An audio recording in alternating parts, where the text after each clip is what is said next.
Hey friends, welcome back to another Q&A video. I am out here waiting for Charity and Talia to finish their soccer practice, so I thought I would answer some questions for you guys while I'm waiting. These questions are all about egg white bread. I get, as you can imagine, thousands and thousands of questions about egg white bread. A lot of them end up being the same questions over and over and over again. So I thought I would answer a bunch of them here, and hopefully it will answer a bunch of people's questions who all have the same question. First off, I get asked over and over again, can I just use fresh egg yolks instead of egg yolk powder? A lot of my recipes have egg yolk powder as an ingredient. I found that it works really well to give a really nice texture to the bread. I did an experiment a while back doing the exact same amount as far as like calories and macros of fresh egg yolk as I usually use of powder. And I was surprised with the results. The results were pretty good. I got a good texture with the bread of like some nice big air bubbles with the fresh yolk. It was a little bit more wet than with the egg yolk powder. So I still think I get a better texture and a better end result with the powder. But if you don't have the powder as an option, you can use fresh egg yolks. The thing is that I found out that the amount of egg yolk powder that I was using in my loaf recipes was equivalent to only 1/2 of an egg yolk. So a lot of people will throw in like 3, 4, 5 egg yolks. And like I did originally when I was experimenting with adding egg yolks, I didn't like what the egg yolks did, but it ended up that I was just using too much. So if you just use 1/2 of an egg yolk, maybe a whole egg yolk, I haven't tried it, but just for ease, it might be nice to just try to throw in a whole egg yolk in there and see how it goes. But I did try with 1/2 of an egg yolk and it worked well. So I say use the yolk powder or whole egg powder if you can get it. But if you can't, go ahead and try the 1/2 of an egg yolk trick. The next question that I get asked fairly often is how I store my bread, both just for regular storage and freezing. So first off, for regular storage, what I do is usually if it's a loaf, I will slice it up just because I don't have to get my knife out again if I do that. I'll slice it all the way, and then I will either put it in an airtight container with a lid or in a bag, and I keep it that way on my counter for about a day or two. Oftentimes it's gone at that point, and then I don't have to worry about it. But if it is still on my counter after that day or two, I will transfer it to the fridge, and usually it'll keep in there for another 4 to 5 days. Then as far as freezing, I have frozen the bread many different ways, and I've frozen many different, things like even Hot Pockets and rolls and different things like that. And they all freeze really, really well. So I think you can freeze them just like you would freeze any bread. I've frozen whole loaves that are uncut. I've frozen loaves that were cut. I've frozen individual slices. I've frozen buns. I've frozen all different varieties of this bread, and it all works out great.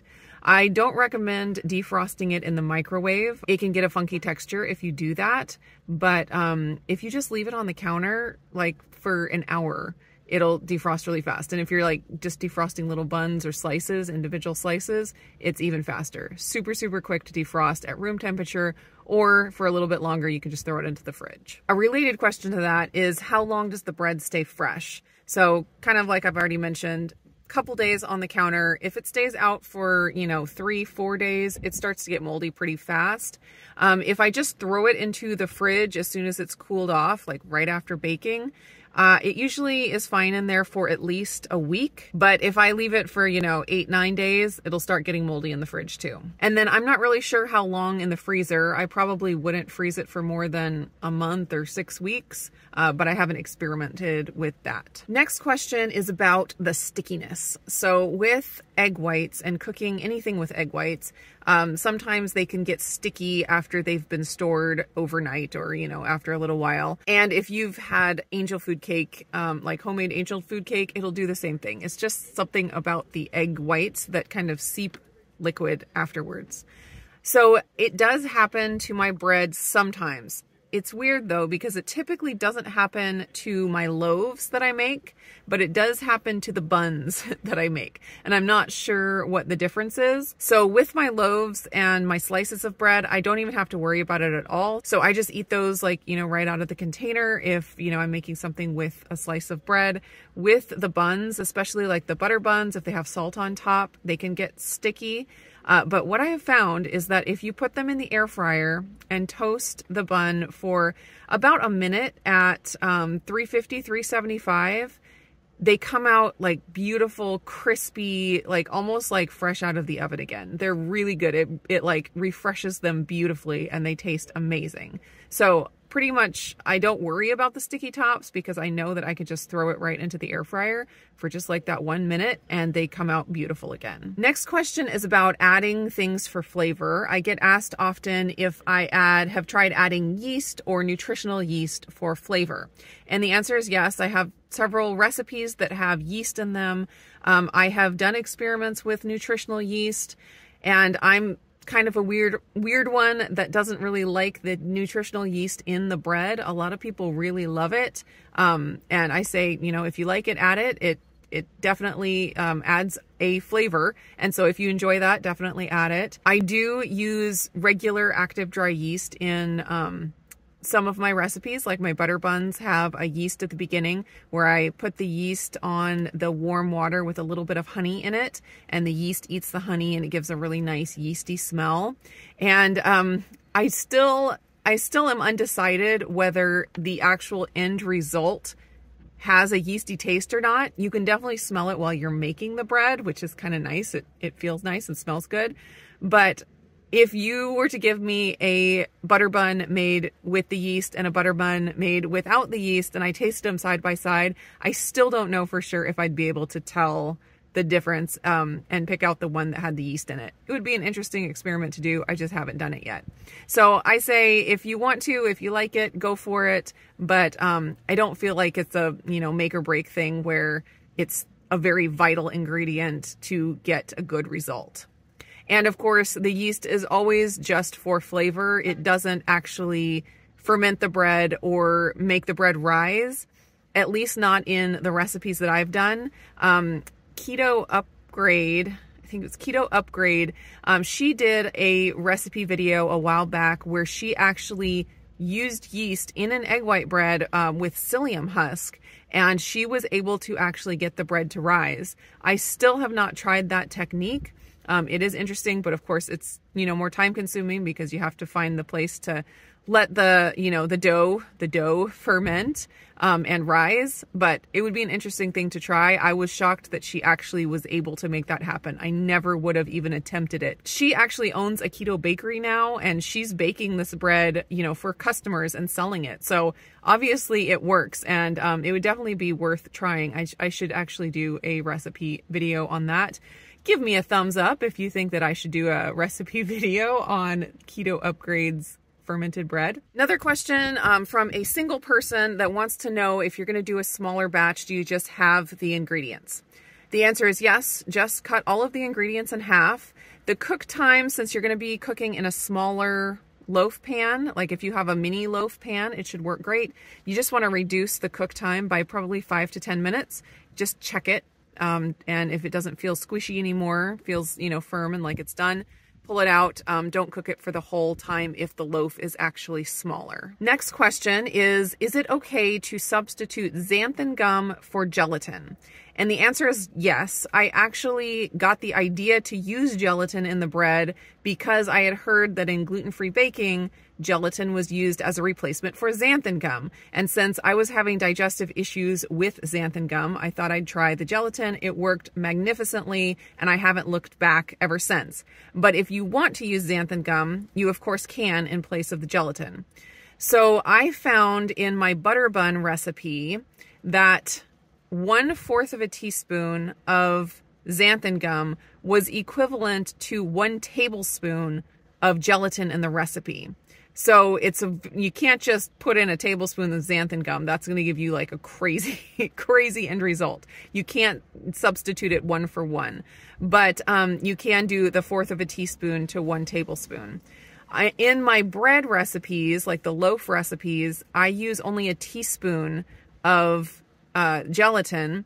So I would say just do a pinch of xanthan gum, maybe 1/8 of a teaspoon, but you'd have to kind of play with it and figure out how much, works in your recipe. Next question is if there is a substitute for cream of tartar, because this person is allergic to cream of tartar.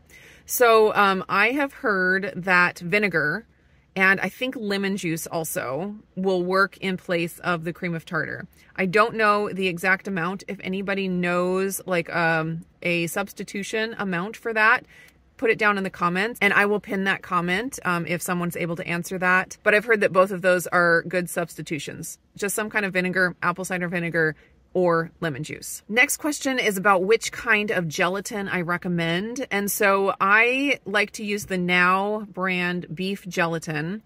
And I get a lot of people confused thinking that there's something really special about the beef part of it.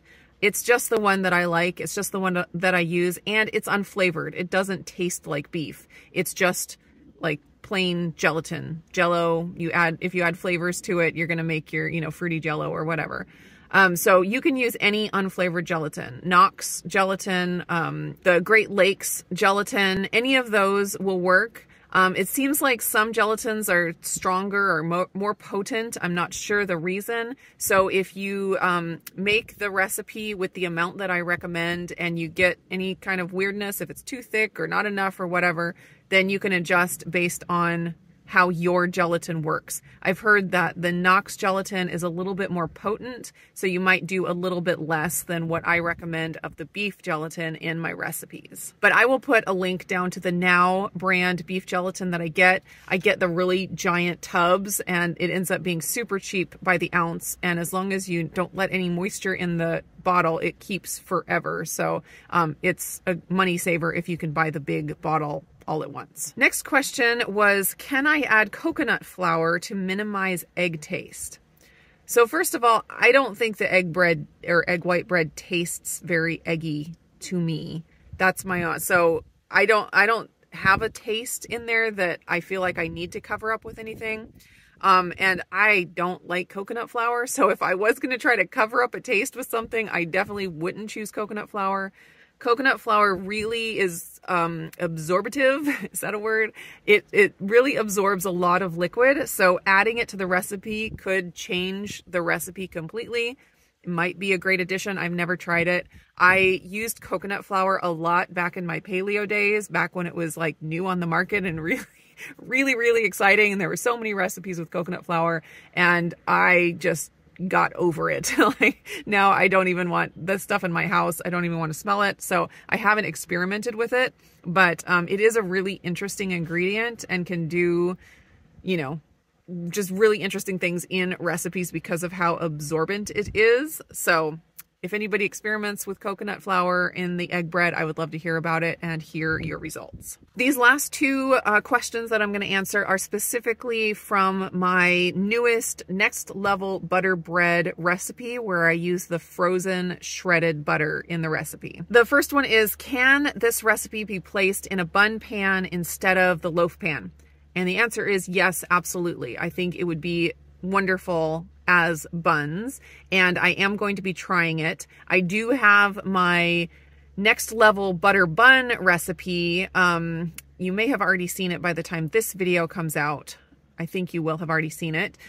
It's kind of a different recipe than the loaf bread recipe. It has fiber and different things added, more gelatin. It just has a different mouthfeel, so it works better for the bun recipe. But the bread recipe does make really nice buns. They're not as biscuity or like melt in your mouth. Well, I don't know if melt in your mouth is the right term, but they're not as biscuity as the butter buns.